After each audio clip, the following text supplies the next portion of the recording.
What an act to follow. Wonderful, wonderful. So, I've got some tree poems and nature poems, and I absolutely sort of love the whole thing of trees and organic recycling and renewal and rebirth and all the things that tree and nature symbolise. And it also really annoys me how so much of it is being unappreciated and destroyed. So I've got poems coming from both of those angles. My first one is called Trees of Life. Look, the trees' branches are dancing in the autumn wind, blowing the leaves to the ground. Listen to the crisp crunch as you scuff your boots through them before the cold rain turns them to mush. Sweep them away and bag them up to keep, for they are the soil of tomorrow. They will decompose into rich, fertile, organic matter, for fertile soil to bring forth new life, abundance of food and flowers, fruits for growth of health and wealth, homes for birds to nest and sing, and bring forth their chicks from eggs to wing, for new life, new beginnings, renewable, sustainable, self-seeding, self-producing. The trees of life need to be rife. Then we can have woods and forests for abundance of life. Abundance of air to oxygenate us. Use some of their wood to keep warm by the fire, to warm and ignite our souls. God bless the trees of life.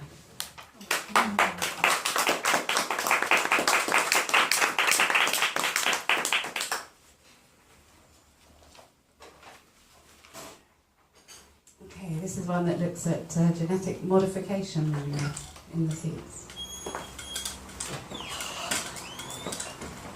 And this is called seeds. We grow the seeds and scatter the good seed on the land. For does it really matter from whom we lend a hand? The seeds are free to grow with care, and they are not meant to be laid bare to scientific perfection, only in a monetary direction.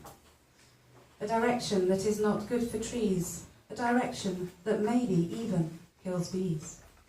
A direction that could lead to world hunger. The red, black and pale horses ride with thunder. Sometimes nature knows more how to be. Nature knows more than our chemistry.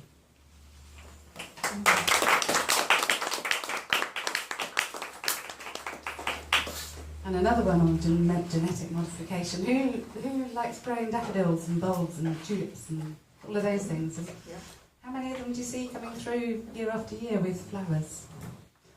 They always used to, didn't you? You'd get fields of them expanding, and now you sort of get these little wilted green bits that don't flower more than one year.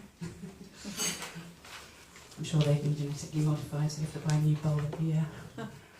As I sit and stare, I feel despair at this nightmare of no flowers again. Bulbs doctored fertile for only one season, for only one reason. Impotent, flowerless stems of wilting green. What will happen to those crowds of golden daffodils?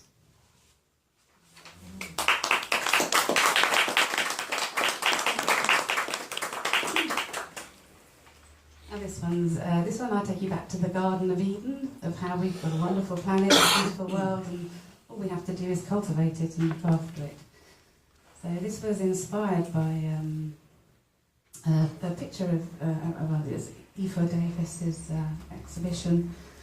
He had his father's shotgun laid between two halves of the Bible, with the quote of do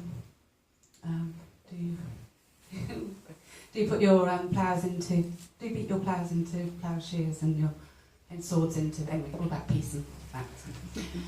And I use St. Agnus because she is the patron saint of gardening and of purity. So, oh, what if St. Agnus had been in the Garden of Eden on that fateful day? Could we be living in paradise now? Would we be living in paradise now? Perhaps. Just. Maybe. Could we be positively living with no hurts or pain? Just love and kindness? No jealousy, no crime, no sickness, no shame. No death of love. No death of the positive spirit. No death of joy. No wars, just wonderful counsel. No wars, just princely peace. No wars, an eternal parent guiding. What is the point of fighting? All for the same thing anyway. That elusive prize of positive life, peace and love for our loved ones. Do beat your swords into ploughshares and your spears into pruning shears, as it is written. Go grow your own paradise and your own food. Go grow your own herbs and your own flowers, and learn grace to gain self-control. Heal and grow. Grow in the positive spirit and be creative, not destructive, as destruction brings chaos. Love each other as yourself, and love your neighbours and be kind. Give freely as love takes time. Strong yet fragile, one betrayal will burst love's bubble, and you will become negative and fearful, not able to trust. So never betray, and you can positively live now. Oh, St. Agnus, where were you that fateful day when mankind positively died? Thank you.